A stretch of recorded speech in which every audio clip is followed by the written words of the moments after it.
we have discussed about admittance in our previous video. Now I am writing about formula of admittance again. Y vector is equal to r upon r square plus omega square l square plus j omega c r square plus omega square l square minus omega l upon r square plus omega square l square. This is the formula of admittance and its magnitude. जब हम इसका magnitude लेंगे तो उस time पे क्या हो जाएगा, ये रूट ऑफ इसका स्क्वायर हो जाएगा और इसका स्क्वायर हो जाएगा. देन एडमिटेंस जो होता है is admittance Y vector is equal to 1/z. Z is impedance. हमने जो हमारा पिछला वीडियो था उसमें हमने जो फेजर है tan डेल्टा है उसका भी हमने वैल्यू फाइंड की थी. हमको यहाँ पे कंडीशन देखनी है कि कंडीशन क्या होगी. कंडीशन रेजोनेंस की बताती है कि जब इम्पीडेंस जो है वो मैक्सिमम होगा उस टाइम पे रेजोनेंस होगा. तो यहाँ पे अगर हम देखते हैं कि at the resonance y should be minimum. y जो है वो मिनिमम होना चाहिए. तो y शुड बी मिनिमम का मतलब क्या हो जाएगा, यहाँ से यहाँ पे मैं लिख लेता हूँ एट रेजोनेंस y यानी कि impedance should be minimum. Impedance minimum का मतलब क्या हो जाएगा कि जब इम्पीडेंस कम होगा उस time admittance y is admittance. Admittance जो है वो कम होगा उस टाइम पे जो इम्पीडेंस है वो बढ़ेगा. तो यहाँ पे हम लिख लेते हैं कि y जो है वो 1/z के इक्वल होता है. एंड जब y बढ़ेगा y जब बढ़ेगा तो उस टाइम पे क्या होगा, z जो है वो कम होगा. एंड जब y कम होगा उस टाइम पे z जो है वो बढ़ेगा because both are inversely each other. Inversely proportional जो है इनवर्सली प्रोपोर्शनल हो जाएगा. y is inversely proportional to z. Then अगर हम बात करते हैं यहाँ से कि जो y इसको अगर मैं इमेजनरी पार्ट का अगर मैं यहाँ पे जीरो करता हूँ इसके इमेजनरी पार्ट को, तो इसके इमेजनरी पार्ट को जीरो करने से क्या होगा, इसकी कंडीशन हमारे पास में आ जाएगा. अगर वो कंडीशन क्या होगी उसके लिए हम बात कर लेते हैं. जो हमारे पास में जो रेजोनेंस है उसकी कंडीशन मिल जाएगा. रेजोनेंस फ्रीक्वेंसी एंड रेजोनेंस की हमारे पास में यहाँ पे फॉर्मूला आ जाएगा कि रेजोनेंस जो फ्रीक्वेंसी है, रेजोनेंस जो एंगुलर फ्रीक्वेंसी ओमेगा है वो सब क्या है उसके हमारे पास में फॉर्मूला आ जाएगा. तो यहाँ से क्या करते हैं कि ये जो y है इसको अगर मैं यहाँ से जीरो के इक्वल करता हूँ तो ये हो जाएगा हमारे पास में ओमेगा. इसको लिख देते हैं यहाँ से, हम इसको यहाँ पे देख लेते हैं. ये हो जाएगा omega C R square plus omega square L square minus ये हो जाएगा omega L is equal to zero. हमने इसको जीरो के इक्वल किया. ये हो जाएगा हमारे पास में ओमेगा सी एंड ये इसको हम अगर जिसके यहाँ से कॉमन ले लेते हैं ओमेगा को, तो ओमेगा को अगर हम यहाँ से कॉमन लेंगे तो ये हो जाएगा omega is equal to C R square plus omega square L square minus L is equal to zero. Then यहाँ से जो फ्रीक्वेंसी है ओमेगा कभी जीरो के इक्वल नहीं होगी क्योंकि उसमें कुछ ना कुछ करंट फ्लो होगा. तो omega is not is equal to zero. Then यहाँ से जीरो के इक्वल कौन होगा, C R square plus omega square L square minus L is equal to zero. इसको हम जीरो के इक्वल करेंगे बट ये जो है वो जीरो के इक्वल नहीं हो सकता. तो इसको अगर हम जीरो के इक्वल करते हैं तो उस टाइम पे हमारे पास में इसको हम ऐसे लिख सकते हैं R square plus omega square L square minus नहीं ये हो जाएगा is equal to L by C. तो यहाँ से हमने क्या कर दिया, पहले उस एल को उधर भेजा और फिर यहाँ से जो सी है इसको हमने यहाँ से इसके नीचे ट्रांसफर कर दिया.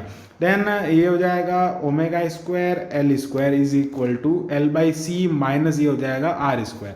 और इस एल को अगर हम यहाँ पे डिवाइड करेंगे तो ये हो जाएगा omega square is equal to L upon L square C minus ये हो गया R square upon L square.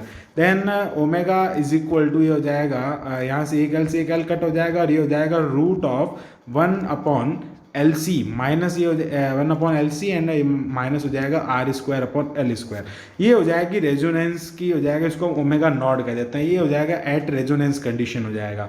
Then आगे हम यहाँ से बात करते हैं कि हमको फ्रीक्वेंसी फाइंड करनी है. तो ओमेगा इज इक्वल टू क्या होता है, 2πf होता है. तो 2πf हम यहाँ पे लिख लेंगे तो इसको इसके इक्वल लिख लेते हैं. आगे हम लिख लेंगे यहाँ पे क्या हो जाएगा, इसकी जगह पे हम क्या लिख सकते हैं 2πf नॉट लिख सकते हैं. तो यहाँ पे ये हो जाएगा 2πf not is equal to root of ये हो गया 1/LC. ये हो गया 1/LC minus R square upon L. Square. Okay, then यहाँ पे क्या हो जाएगा कि f जो है वो हो जाएगा F not is equal to 1/2 pi one by root of L C minus R square upon L square. This is the frequency for parallel circuit. जो हमारा जो सीरीज सर्किट है उसमें भी हमारे पास में फ्रीक्वेंसी कुछ इस टाइप से आ रही थी, इसको हम एफ आर कहते थे, वो हो जाता 1/2 पाई 1/रूट एल सी होता था, ये इस टाइप से वहाँ पे था सीरीज के लिए। लेकिन ये किसके लिए है? पैरेलल के लिए है, ये था सीरीज के लिए। यहाँ पे हम लिख लेते हैं सीरीज में हमारे पास में ये फॉर्मूला आता है, और पैरेलल में यहाँ पे R square upon L square यहाँ पे अलग से इसमें से लेस होता है। Then this is the formula of omega not and omega.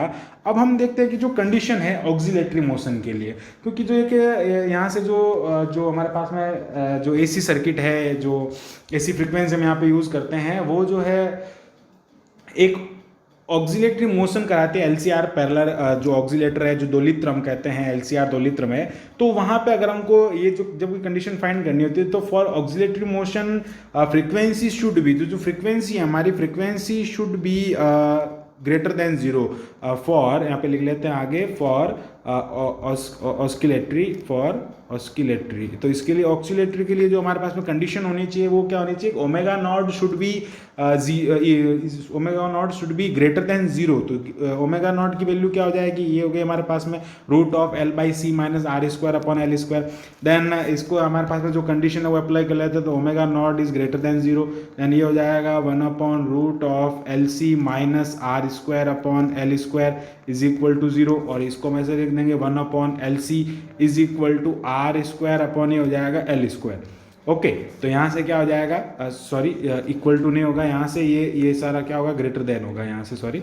अब इनको हम ग्रेटर देन लिखा है। अब क्या हो जाएगा कि जो L से L, एक L तो यहाँ से कैंसिल हो जाएगा, तो ये हो गया 1/C is greater than R square upon L, और यहाँ से आर स्क्वायर क्या हो जाएगा?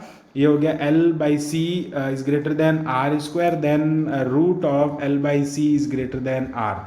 तो ये हमारे पास में कंडीशन आ गई कि जब इसकी ऑक्सिलेटरी इसकी जो ऑस्किलेटरी जो सीरीज है, सॉरी, इसकी जो ऑस्किलेटरी मोशन जो हो रही है, इसमें उसके लिए फ्रीक्वेंसी जो होनी चाहिए, उसकी कंडीशन ये है फ्रीक्वेंसी की। और यहाँ पे इंडक्टेंस एंड कैपेसिटेंस की फॉर्म में भी हमने इस रेजिस्टेंस के लिए इसकी जो वैल्यू है वो रूट एल बाई सी से लेस होनी चाहिए, जो रेजिस्टेंस है उसकी वैल्यू। तो जो रूट एल बाई सी है, इसकी वैल्यू आर से ज़्यादा होनी चाहिए। ये हमारे पास में एक कंडीशन आ जाती है ऑस्किलेटरी की। देन यहाँ से अगर हम आगे बात करते हैं यहाँ से कि हमारे पास में इसके जो कर्व है वो कैसे बनेंगे, तो कर्व की यहाँ पे देख लेते हैं कि जो कर्व हैं वो हो जाएगा हमारे पास में कर्व को मैं इस टाइप से बना देता हूँ। एक हम बनाएंगे जेड ओमेगा कर्व, और एक हम बनाएंगे आई ओमेगा कर्व। आई ओमेगा कर्व में भी हम देखेंगे, और जेड ओमेगा कर्व जो है वो बिल्कुल एकदम उल्टा हो जाएगा। तो कैसे होगा उसको हम यहाँ पे अगर देखें, तो जो जेड ओमेगा कर्व है उसको हम लेते हैं यहाँ पे, इधर लेंगे हम जेड एंड इधर लेंगे हम ओमेगा, और यहाँ पे हम लिखेंगे, इधर लिखेंगे आई, और यहाँ पे ये हो जाएगा ओमेगा। अब क्या करते हैं, इसको हम दूसरे कलर से एक बार बना लेते हैं। तो इसके लिए जो हमारे पास में कर्व आएगा वो कुछ इस टाइप से आएगा, एंड इसके लिए जो कर्व आएगा वो कुछ इस टाइप से हो जाएगा कर्व। इसको हम ऐसे थोड़ा साफ बनाते हैं, ये शार्प हो गया। अब देखते हैं कि यहाँ से इसमें ग्रीन कलर ले लेते हैं, और यहाँ से हमको क्या करना है कि ये हो जाएगा जेड मैक्स हो जाएगा। तो जेड मैक्स जो है वो यहाँ पे कहीं पे होगा, तो यहाँ पे इसका जो पीक पॉइंट है वहाँ पे जेड मैक्स हो जाएगा, और ये जो नीचे की ओर आ रहा है ये इसका जो पीक पॉइंट हो जाएगा ओमेगा नॉट। देन यहाँ पे अगर बात करें तो वो हो जाएगा आई मिनिमम, और ये हो जाएगा ओमेगा नॉट, और ये हो जाएगा यहाँ पे आई मिनिमम। यहाँ से हमने इस टाइप से इसके कर्व जो है वो बना लिए हैं, तो सिंपली दो कर्व बनते हैं। और एक चीज़ यहाँ से हम देखते हैं कि LCR parallel circuit is called ejector circuit. इसका मैं यहाँ पे पूरा लिख लेता हूँ, इसका वो क्यों होगा उसका रीज़न भी हम देखेंगे कि जो एलसीआर सर्किट होता है, यहाँ से LCR parallel circuit, LCR parallel circuit is called ejector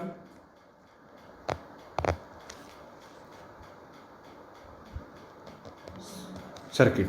ejector circuit क्यों है? बिकॉज वाई, इसका रीजन क्या, व्हाट इज द रीजन? इसका रीजन ये है कि ये रिजेक्ट कर सकता है उस फ्रीक्वेंसी को जो रेजोनेंस फ्रीक्वेंसी के इक्वल होती है। यानी यहाँ पे लिख सकते हैं कि it can reject the frequency, it can reject the frequency which is equal to resonance frequency, जो रेजोनेंस फ्रीक्वेंसी के इक्वल होती है उस फ्रीक्वेंसी को ये रिजेक्ट कर देती है। उसके पास में एक पावर होती है कि वो उसको इसे रिजेक्ट कर सकते हैं। It can reject the frequency which is equal to resonance frequency, इसलिए इसको कहते हैं रिजेक्टर सर्किट। और जो सीरीज सर्किट होता है उसको हम कहते हैं acceptor circuit, because that can accept the frequency which is equal to resonance. और इसका जो यूज होता है, it is used in a current amplification.